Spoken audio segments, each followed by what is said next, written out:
Well, obviously, it's a rivalry week. This rivalry goes back, what, 119 years. The Territorial Cup is involved in this. Really emotional fan bases when it comes to this football game. It's one of the longest rivalries in college football, so that's always good. I think our players, not so much the freshmen, but the guys that have played in this game, have competed in it, they understand the validity of it. There's some unpleasantries that are exchanged by fan bases and everything else. A competitive environment, I think, for the players, fans too. A little bit of the John, and that's what makes rivalry games so unique. This is a really unique one. This week I'll actually have some guys that have been involved in this game come speak to the team. Every day we'll have a different speaker, kind of talk about the history of it, what it's meant to them. That'll be fun, and especially for the young guys to understand that this some similar to high school rivalry games that these guys have grown up playing. Now they're getting into a big-time college rivalry game, so it makes it a lot of fun this week, and look forward to hearing guys tell stories about the game, which will be kind of unique. Questions? Coach Paul Richardson with the Sportscape. So for a week like this, when there are emotions or people coming in to speak, for the players, do you talk that up a little bit more, or do you just kind of still treat this as this is a business trip, we're going to play football? Well, I think you're going to talk it up. I mean, you have to. I mean, this is part of the rivalry, and I think all players know about rivalry games. I mean, I can still go back to my high school. My first rivalry games against Seaside High, and Toradors against the Spartans. And it happened a long time ago. Growing up, you knew this was a big game, and this was the game that you waited to play every year. So I think for these guys, especially our freshman crew, they're going to play in this game a lot, and they have to know what it means. And I think history is always a good thing. I'm a firm believer in sports. Young players sometimes don't know the history of the sport they're involved in, and I think it's a good thing. It makes it a lot of fun, and so I'm enjoying this week. What else?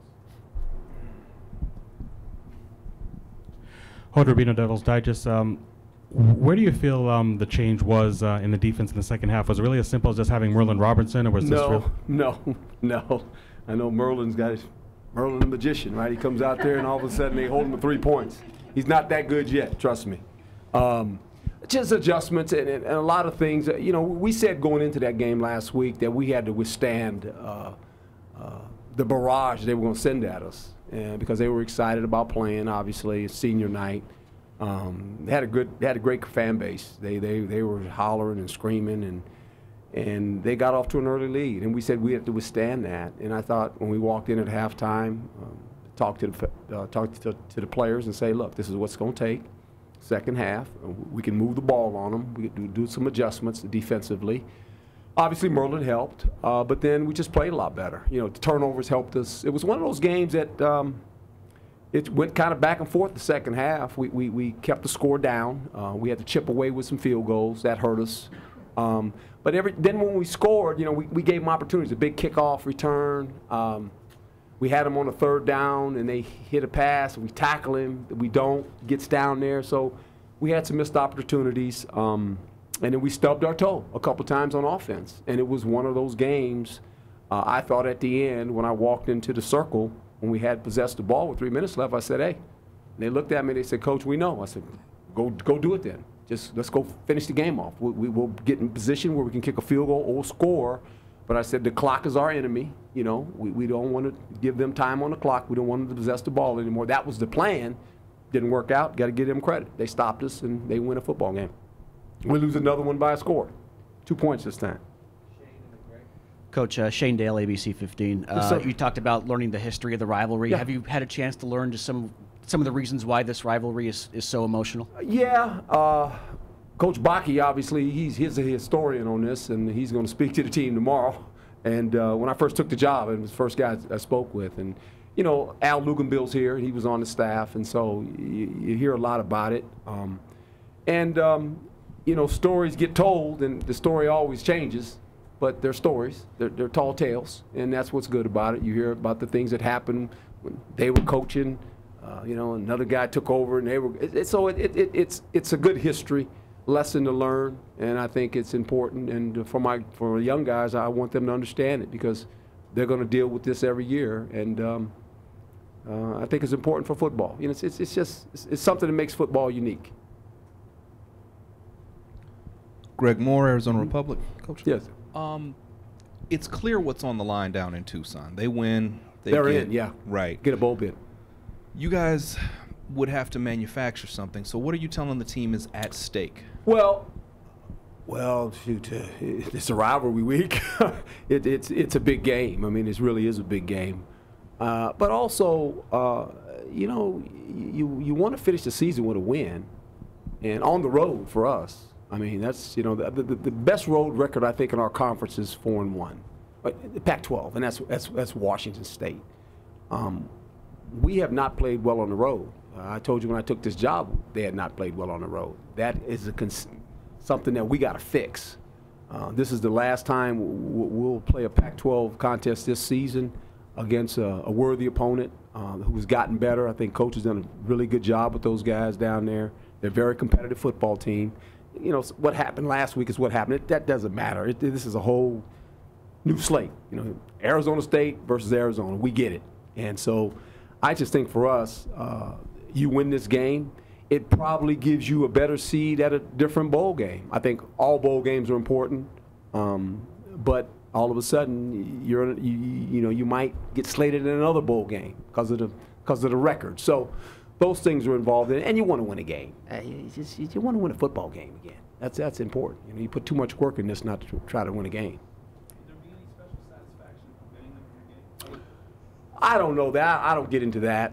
It's more about just winning the game. I don't worry about all that other stuff. That's just stuff. I mean, I'm not maybe the fans get excited about that, and then that's fine, and they can brag on that, and that's okay. I mean, I get that. That's what they do, and that's why they're so passionate, and that's why you need a fan base. And we have a good fan base. They got a great fan base, so it's going to be a lot of fun. Hi, Coach. Hello. Tristan Cedric, Channel 12. Arizona State and the fans have been in the position they were before where it seemed like it was right there, it was attainable, but it was ripped out from underneath them, and now this game has less implications. How do you come in and change the story and the outcome of this moving forward with your program? Well, I think for us, there was a lot of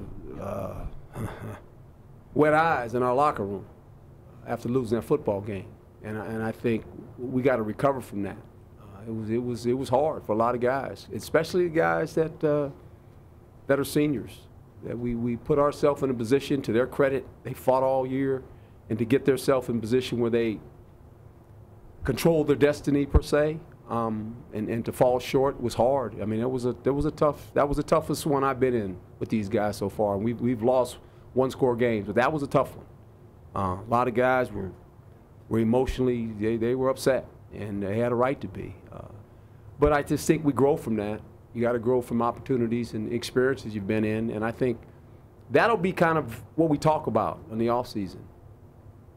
Kind of some things we accomplished, some things that we fell short on, and how can I do a better job to make them understand that when you get into games and you lose by a score, there's moments that you have to take advantage of to win the game, and we didn't do that in 5 games where we actually had a chance, and we did not do that, and I think we'll grow from that. We have a bunch of young guys that have been involved in those games that will have some leadership roles on this team. There'll be a young crew of young men that come in here once the recruiting process starts. That'll be a part of that program as well. These young guys have to lead them now, and it's going to be their football team here shortly. And so I just think when you put yourself in position all the time, eventually you learn how to win those games. You win more than you lose. We haven't done that. Okay, and that's where we got to grow. But first, you got to get them in the position, and then from there, they got to go. They got to make it happen. So that's something we got to improve on. Herm, Doug Haller, The Athletic. When there's a close play on the field, can you kind of explain the protocol of whether or not the officials? Well, no, whether there should be a review process. Do your coaches up top say it, or do you guys talk about it on the sideline? Yeah, it's not like the NFL. You know those things are going to be reviewed because it's any scoring play is going to be reviewed. Generally, you would assume a play like that was going to be reviewed, and you talk to the official, said it's going to be reviewed, and he said no, they're not going to look at it. I said, really? He says, no. And I said, what am I going to do? Argue with the guy? I'm going to go, okay. He says, wasn't reviewed. He was out. Well, I don't have time to argue with him. I said, okay. I got to move on and say, this is what's going to happen. This is what we got. Because once he said that, I'm in the next mode. Okay, now we got to stop him. And guess what? We did. And we got the ball back. And we had a chance again. And to the credit of the players, they gave themselves another chance. And, you know, we tie it. Okay, that's great. But we still have to win it with the possessing the ball. So we still got the ball back. We were able to use some timeouts, stop them. We got the ball, turnover, whatever it may be. And we had a chance at the end, and we just didn't finish it off. But that's kind of what happens. And you know, I don't get involved in officiating. I'm smarter than that. I've been around too long. I just say what it is. It's okay. Because I've never seen a coach change a call because you talk to the official. It ain't going to work. In the history of football, it never works. Don't happen that way. Don't waste your time. Just move on. Because for me, if I start going ballistic, which I'm never going to do, if you see me do that, I'm done. I'm walking off the field and I'm retired. I'm not going to do that. I'm not that guy. I just believe there's a process. Once the decision's made, I'm moving on to the next play. That's how I want my players to play. That's how I coach. I don't sit there and what if this and what, I don't know what's. There's still time on the clock, boys. We got to do this now. And we got ourselves back in position where we possessed the ball, and all we had to do was get it around about the 20-yard line. It might have been Michigan State again. Didn't happen for us. Coach, back to the concept of rivalries. There was a guy who came in. I'm not going to point him out, but he's got a hat on that might kind of boil your blood because you played for the Eagles. And How about them Cowboys? I was a Cowboy fan back in the day. Used to be a Cowboy fan until I went to Philly. So I'm curious about some of your personal thoughts about rivalry games, whether pro, college, or whatever. I just think they're fun. You know what's happened in the NFL, especially for me. When I came in the league was different. There was no free agency. Generally, players stayed on teams, and so you were always with that team unless you got traded or you got cut and somebody picked you up. So there was no. So you were with him. So you played against players, you know, Drew Pearson and Tony Hill and it was Golden Richards for a while. You know, Roger Staubach. It was Dallas. For us, it was if you were going to win the NFC East, it went through Dallas. And that was the rivalry game for the Philadelphia Eagles. It was the Dallas Cowboys. Everyone had to beat the Dallas Cowboys if you were going to go to the Super Bowl. And so you understood it. Players understood it. The fan base always understands it because they never change. But now in the NFL, because of free agency, good for the players, by the way, because they can create opportunities for themselves, how they play. They get paid money. So free agency has become where players don't stay on teams as long as they do. Larry Fitzgerald's unique, and I know Larry, and great for Larry. But it doesn't happen, okay? And so players, because they move around so much and because of social media, they're in contact with each other so much. They work out together. That was not back in my day. You had a telephone. You didn't work out together when the guy played for the Giants or the Broncos. You didn't work out with those guys. You worked out with your guys. And so it's different now. More of college, they get it. Okay? High school, generally, they get it because it starts there. It starts in high school, then it goes to college, and you understand the rivalry games. We still understand the rivalry games. We when I sit in my living room, you understand, okay, Michigan State, we get it, I mean, you just get all these things, and so when you get to pro football, it changes. In college, 119 years, it's a pretty good rivalry, by the way. Okay, so you got to figure that out. I mean, that's kind of important. Coach, yes, sir. You anticipate having any conversations with Teddy Bruschi this week about the game? Teddy, I might. Him and Darren work on Fridays. Darren Woodson, and so I was on their show like about 2 weeks ago. They had me come on. I was the secret guest. They didn't know, and Teddy's a good friend, and so was Darren. And I probably have to call him this week before they get on the show and talk to Teddy a little bit. Now, we do have Antonio Pierce here now. So it's he might talk to the team. How about that? That'd be kind of an interesting conversation, wouldn't it be? So and there's a lot going on, and it's a fun week. It's going to be a fun week for us. Alec Hendon, House of Sparky. Coach, you guys have faced your fair share of really good running backs this season. You get another challenge this weekend. Mm-hmm. How do you guys go about trying to stop J.J. Taylor when you guys have been better at stopping the run here but have struggled at times on the road? Good question. Number 21. He's a good player. He's a really good player. 5'6", 190 pounds. Has over 1,300 yards rushing. He's a dominant player. He really is. Reminds me a lot of our guy. I mean, you know, and they use him he's a return guy, too. Fabulous football player, he really is, and they run the ball very well. What happened to him last week? They got behind, they couldn't run him as much, so he's probably he's rested because they had to throw it a lot. But he's really good. Him and the quarterback's fantastic. He's a great athlete. He makes plays you can't coach against because you don't see it on film until it happens. It's the unannounced play. That's what you worry about him with, and he's really good running and throwing on the run. You know, so they've got some explosive players there. Which, you know, concerns you because when a quarterback leaves the pocket, first of all, you got to try to tackle him. He can run fast. You know, he could probably run faster than half of our defense. So that's a problem. You know, so they present some problems offensively and defensively. They can play a lot of man-to-man and they pressure the quarterback. So this will be a tough football game for us. And it go on the road. And we need to learn how to play better on the road. There's no doubt about that. Coach, you're talking about defense, obviously, as well. I know you said in the past, I mean, look into the future of these young guys. But at this point of the season, I mean, they're not really freshmen anymore. I mean, even in this game against Oregon, I mean, yeah, there were a few plays here and there, but it just seemed like as a unit, they're getting it more and more. With what Coach Gonzalez is doing, you guys always say coaching better, but what are you attributing that to? Because it just seems like every game, I mean, we do see the improvement defensively. Well, it's experience, and I think the more you get it, you go out there. You know, Cam Phillips is a prime example. Played a little bit in SC, then from there played a little bit more against UCLA, and this game, you know, he had to start, and you can see in their eyes now, like, okay, the speed of the game is not a concern anymore. I can play at this level. And it happens at all. It happens in pro football the same way. When you're a rookie coming in the league and all of a sudden you go, oh, these guys are really run fast. But I just think it's their experience. And I think this, too, when you have that many freshmen that play, the ones that didn't play early, they watch those guys and go, I want to be part of that club. Well, compete and perform, and you will be. And I think that is our calling. Our calling is this, and it starts with recruiting. I mean, the guys that come on the weekends, we say, look, talk to the freshmen. Talk to our freshman players. And if you are a good player and you want to compete, you'll have an opportunity to play. You wait till you see how many guys play next year. I mean, that's what we're going to do. This is a pro model. We said that. And if we do it right, guys that have the ability to play at the next level will graduate in 3 years and they'll go to the NFL. And we're selling that. Big time.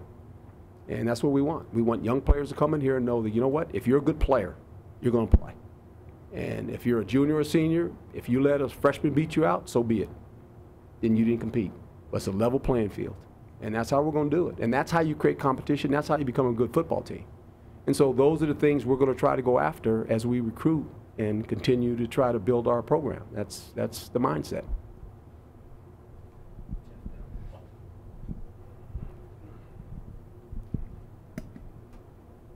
You mentioned Luganville and Antonio. Are there any specific stories they've told you about this rivalry? Yeah, but I'm not going to tell you guys. Okay. I'm not telling their stories. Some of them you can't talk about on, you know, it's not children's version, you know, stories. I mean, so hush hush. Okay, and then also I wondered, you played in Cal and Stanford. Was there anything that happened in the Cal-Stanford game that you remember? Big game and never lost Stanford. Never lost Stanford. Nope. Played them twice, never lost them. Always got an interception against Stanford. What else you need to know? They call it the big game. Did you feel the intensity of that rivalry? Do you remember that? The biggest rivalry for me growing up was the Monterey Toreadors against Seaside Spartans. Never lost to the Spartans. 3-0 against the Spartans. High school. They're pretty good too. 3-0. Yeah, I mean, you enjoy it. Players get it. they get it. You know, and then when the game's over with, they'll text each other and tweet each other, yeah, you know, and they'll do what they do. I mean, they know each other. That's what makes it different now, because these guys know each other, right? And they know they're good players, and, you know, and they'll compete, and when the game's over with, going on a bus coming back, they'll be tweeting, you know, what they did, and they'll guys be tweeting back at them, and it's part of it. It's sports, and I just think it's the fun part of it, you know, when you get a rivalry game like this. I mean, you're talking a long time ago. I mean, you're 119 years. That's long. That's a lot of games. You know, that's history. And you know, the guys who, I think we have the cup, and you know, we're trying to keep the cup. And if we don't, then we got to give it to them. And you know, there's a lot of things going on. Now, not the real one, because the real one's in the library, and we did white glove. You don't want you to touch that one, but I get all that. You know, so there's a lot going on. I mean, it's fun. It's good for college. Good for college football. That's unique. That's what makes college football so exciting, you know, in my opinion. Coach, Kevin, someone mentioned you actually came and talked to his team years ago to good friend of mine, yes, sir. Just how do you know him? Just through coaching, and he asked me to come down and visit with him and to visit with his football team, and I was delighted to do that. I did a lot of that when I was working for the Worldwide Leader, he had a good team. He had some good players down there, and you know, stayed down there for a day or so and visited with him. And so it was a nice conversation. And when he got here, when he took the job here, I got in touch with him, wrote him a little letter. Him and Coach for Arizona, for the Cardinals, wrote him little notes.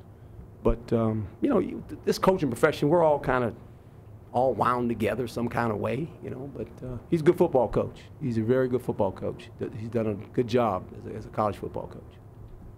Coach Tim Ring, you say you have one hit left, right? One. You got one. You want it? If you had to use it, would you use it against Seaside, Cal, the Cowboys, or now the University of Arizona?